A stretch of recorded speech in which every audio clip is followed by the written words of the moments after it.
수천억 원대 피해가 예상되는 옵티머스 사태와 관련해 정관계 연루 의혹이 확산하고 있습니다. 민주당 총선 후보로 출마했던 이혁진 전 대표 등 여권 인사들과 가까운 인물 여러 명이 연루된 사실이 드러났기 때문인데요. 미국에 있는 이 전 대표는 관련 의혹이 모두 사실이 아니라며 필요할 경우 한국에 들어오겠다고 밝혔습니다. 박기환 기자가 보도합니다. 라임 사태에 이은 또 한 번의 환매 중단으로 수천억 원대 펀드 사기 피해가 예상되는 옵티머스 사태와 관련해 정관계 연루 의혹이 끊이지 않고 있습니다.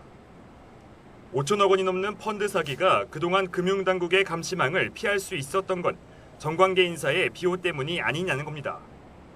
특히 별개 사건으로 수사를 받던 중 미국으로 도피한 이혁진 전 옵티머스 대표가 핵심 인물로 주목받고 있습니다.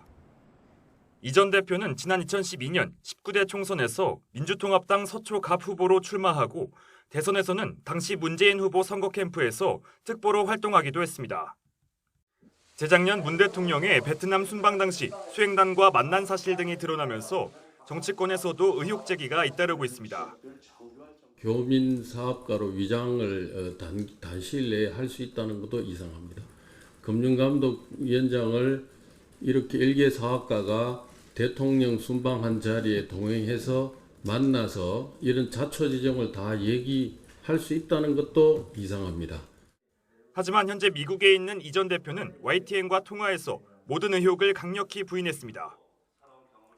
이번 사태는 자신이 대표직을 그만둔 뒤 본격적으로 시작됐고 오히려 자신도 경영권 다툼의 피해자라는 겁니다.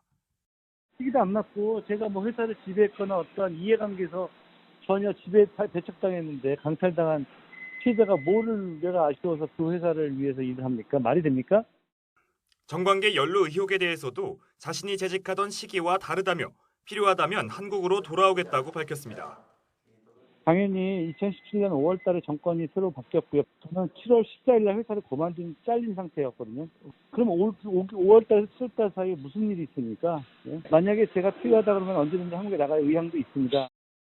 김재현 옵티머스 대표와 임원 2명을 구속한 검찰은 관련 수사에 속도를 내고 있습니다. 옵티머스뿐만 아니라 펀드를 판매한 증권사들과 금융당국, 수탁은행 관계자들도 조만간 불러 책임 여부를 조사할 것으로 예상됩니다. 다만 검찰 관계자는 이 전 대표를 둘러싼 정관계 연루 의혹에 대해선 아직 이번 사태와의 명확한 연관성이 드러나지 않았다고 설명했습니다. 검찰은 조만간 옵티머스 사태와 관련한 특별수사팀을 꾸릴 방침인 가운데 라임 사태에 이어 또다시 제기된 정관계 연루 의혹의 실체가 드러날지 주목됩니다. YTN 박규환입니다.